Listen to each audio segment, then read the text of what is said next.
तुर्की का हवाई जहाज गाजा जाने को तैयार, राष्ट्रपति एर्दोगान ने दी मंजूरी। जानेंगे किस काम के लिए और क्यों है जोर्डन के एक इजाज़त का इंतजार। इजरायल की बड़ी टेंशन, जानेंगे पूरा मामला। और अगली खबर में आपको बताएंगे सोशल मीडिया पर ट्रेंड हो रहा ट्रंप की मौत, 60,000 से ज़्यादा पोस्ट हुए शेयर। यही नहीं, उपराष्ट्रपति वैंस भी कुर्सी संभालने को तैयार हो गया है।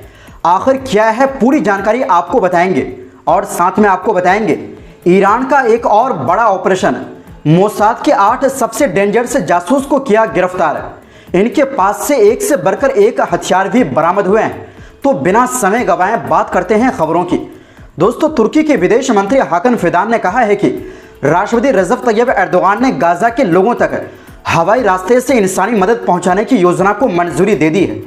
हालांकि इस प्लान पर संयुक्त राष्ट्र और दूसरी अंतर्राष्ट्रीय एजेंसियों ने पहले ही चेतावनी दी थी कि ये तरीका ना तो सुरक्षित है और ना ही ये पक्का करता है कि मदद सही लोगों तक पहुंचेगी।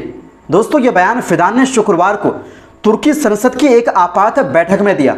ये बैठक विपक्ष की मांग पर बुलाई गई थी, जिसमें गाजा में इजरायल द्वारा की जा रही कत्लेआम जैसी कार्रवाइयों और वहां मदद पहुंचाने के तरीकों पर चर्चा हुई। फिदान ने कहा कि संसद में कुछ नेताओं ने इशारा किया कि सरकार यानी तुर्की सरकार हवाई मदद भेजने में सुस्ती दिखा रही है, लेकिन उन्होंने साफ कहा कि तुर्की सरकार पूरी कोशिश कर रही है और दिन रात मेहनत हो रही है ताकि गाजा के लोगों तक मदद पहुंचाई जा सके। उन्होंने बताया कि तुर्की की आपदा प्रबंधन एजेंसी AFAD और तुर्की रेड क्रिसेंट लगातार काम कर रहे हैं और मिस्र के साथ मिलकर जमीनी रास्तों से मदद भेजने की कोशिश हो रही है। उन्होंने कहा कि असली और सबसे अहम मसला यही है कि मदद बॉर्डर से होकर पहुंचे, क्योंकि यही सबसे कारगर रास्ता है जहां तक हवाई मदद का सवाल है। फिदान ने कहा, यह मुद्दा हमारे एजेंडे पर है और हमने इसके लिए जोर्डन से भी बात की। उन्होंने बताया कि इजरायल अक्सर अंतर्राष्ट्रीय दबाव में सिर्फ दिखाने के लिए हवाई मदद करवाता है, लेकिन फिदान ने कहा मदद तो मदद है, चाहे वो 1 ग्राम खाना ही क्यों ना हो। फिदान ने यह भी याद दिलाया कि संयुक्त राष्ट्र समेत कई संस्थाएं चेतावनी दे चुकी है कि हवाई मदद अक्सर उल्टा नुकसान करती है। कई बार पैकेट गिरने से लोग घायल या मारे जाते हैं और सामान सही जगह तक नहीं पहुंचता।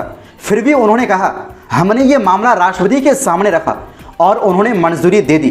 अब अगली दिक्कत यह है कि तुर्की के विमानों को इस काम के लिए जोर्डन का एयर स्पेस इस्तेमाल करना होगा। फिदान ने कहा, हमने जोर्डनियों से कई बार बात की। उन्होंने यहां तक कहा कि आप चाहे तो कोई भी विमान चुन लें, हम वही इस्तेमाल कर लेंगे, लेकिन लगता है कि वो इजरायल के साथ समझौता नहीं कर पाए। उन्होंने बताया कि जोर्डन सिर्फ उन्हीं देशों को इजाज़त देता है जो इजरायल से तालमेल में हो। फिदान ने कहा, हमने उनसे पूछा कि आपको क्या चाहिए, तो उन्होंने कहा हवाई पैकेट गिराने के लिए पैराशूट चाहिए। हमने तुरंत तुर्की की सेना से पैराशूट भिजवा दिए। विदेश मंत्री ने साफ कहा कि तुर्की के विमान उड़ने के लिए पूरी तरह तैयार है, बस जोर्डन की इजाज़त का इंतजार है। साथ ही उन्होंने ये भी बताया कि अंकारा इस कदम को सिर्फ एक अस्थायी हल मानता है, यानी टेम्पररी हल मानता है, ताकि गाजा के लोगों की तकलीफ थोड़ी कम हो सके। दोस्तों, ये ऐलान ऐसे समय में आया है जब गाजा में हालात बेहद खराब है। इजरायल ने 2 मार्च से गाजा के सभी बॉर्डर बंद कर रखे हैं। नतीजा यह है कि हजारों राहत से भरे ट्रक बॉर्डर पर खड़े हैं, लेकिन अंदर नहीं जा पा रहे। इसी वजह से गाजा में भूखमरी और अकाल जैसे हालात बन गए हैं। वहीं दूसरी ओर दोस्तों, सोशल मीडिया प्लेटफॉर्म एक्स पर अमेरिकी राष्ट्रपति डोनाल्ड ट्रंप की सेहत से जुड़े पोस्ट ट्रेंड कर रहे हैं। इन पोस्ट में ट्रंप इज डेड यानी ट्रंप की मौत हो गई लिखा है। शनिवार को ट्रंप की मौत से जुड़े 60,000 से ज्यादा पोस्ट शेयर किए गए हैं। दोस्तों, जुलाई में 79 साल के ट्रंप के हाथ पर चोट के निशान और पैरों में सूजन की तस्वीरें सामने आने के बाद से ही उनकी सेहत चर्चा में है। व्हाइट हाउस ने उस समय इन अफवाहों को खारिज किया था। अब 27 अगस्त को उपराष्ट्रपति JD वैंस के इंटरव्यू के बाद ट्रंप की सेहत पर फिर बहस तेज हो गई। दरअसल वैंस ने USA टुडे को कहा था कि किसी भी बुरी परिस्थिति में वो देश का नेतृत्व करने के लिए तैयार है। हालांकि उन्होंने ये भी कहा कि अभी ट्रंप पूरी तरह ठीक है। फिलहाल व्हाइट हाउस ने इस अफवाह पर कोई टिप्पणी नहीं की है। दोस्तों, फरवरी 2025 में फ्रांस के राष्ट्रपति एमुनुएल मैक्रोन और जुलाई में यूरोपीय आयोग की अध्यक्ष उर्सुला वान डेर लियन के साथ मुलाकात के दौरान सबसे पहले ट्रंप के हाथ पर चोट और मेकअप के निशान देखे गए थे। इसके बाद ट्रंप की सेहत से जुड़ी अटकलें तेज हो गई थी। उस समय व्हाइट हाउस ने बताया था कि ट्रंप की नसों की बीमारी क्रोनिक वेनस इनसफिशियेंसी EB9 से ग्रसित है। इसके कारण उनके पैरों में सूजन रहता है। व्हाइट हाउस की प्रेस सेक्रेटरी कैरोलिन लेविट ने प्रेस कॉन्फ्रेंस में बताया कि 70 साल से ज़्यादा उम्र के लोगों में ये बीमारी कॉमन है। लेविट ने बताया कि राष्ट्रपति के हथेलियों पर चोट के निशान हैं, जो मामूली सॉफ्ट टिश्यू इरिटेशन है। ये एस्पिरिन के सेवन के साइड इफेक्ट और बार बार लोगों से हाथ मिलाने के कारण होता है। दोस्तों 13 जुलाई 2025 को न्यू जर्सी के मेट लाइफ स्टेडियम में फीफा क्लब वर्ल्ड कप के फाइनल के दौरान ट्रंप के पैरों में सूजन देखी गई थी। फिर 16 जुलाई को बहरीन के प्रधानमंत्री सलमान बिन हमद अल खलीफा से मुलाकात के दौरान ट्रंप के हाथों में चोट के निशान वाली तस्वीरें सामने आई थी। इसके बाद सोशल मीडिया पर बहस होने लगी कि ट्रंप अपनी स्वास्थ्य समस्या छिपा रहे हैं। 25 अगस्त को साउथ कोरिया के राष्ट्रपति ली जे म्यूंग के साथ मुलाकात के दौरान ट्रंप के दाहिने हाथ पर चोट के निशान दिखा था, जिसे मेकअप से छुपाने की कोशिश की गई थी। यही वजह है कि सोशल मीडिया पर ट्रंप की मौत को लेकर ट्वीट ट्रेंड हो रहा है। वहीं दूसरी ओर दोस्तों ईरान की रेवोल्यूशनरी गार्ड IRGC ने शनिवार को बड़ा ऐलान किया है। उनका कहना है कि उन्होंने 8 लोगों को गिरफ्तार किया है, जिन पर शक है कि वो इजरायल की खुफिया एजेंसी मोसाद को ईरान के संवेदनशील ठिकानों और बड़े सैन्य अफसरों की जानकारी भेज रहे थे। ये खबर ईरान की सरकारी मीडिया ने जारी की। IRGC का कहना है कि इन लोगों ने ये जानकारी मोसाद को उसी दौरान दी थी जब इजरायल ने जून महीने में ईरान पर हवाई हमले किए थे।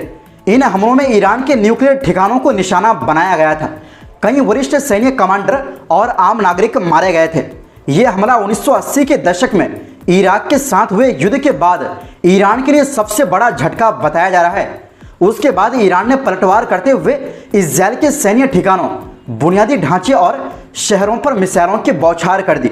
इसके बाद 22 जून को अमेरिका भी इस जंग में कूद पड़ा और उसने ईरान के न्यूक्लियर ठिकानों पर हमले किए। दरअसल IRGC के बयान में कहा गया है कि इन संदिग्धों को मोसाद से ऑनलाइन ट्रेनिंग दी गई थी।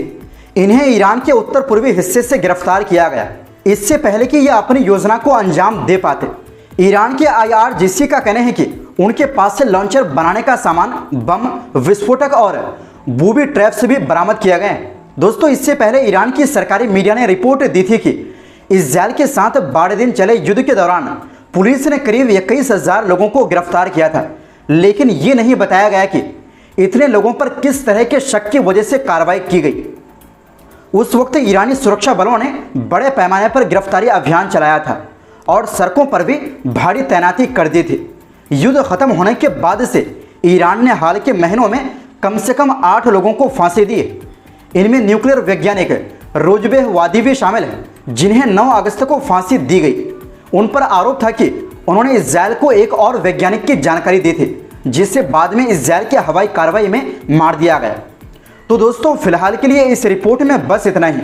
फिर मिलते हैं एक नई रिपोर्ट्स के साथ। तब तक देखते रहिए MW न्यूज़।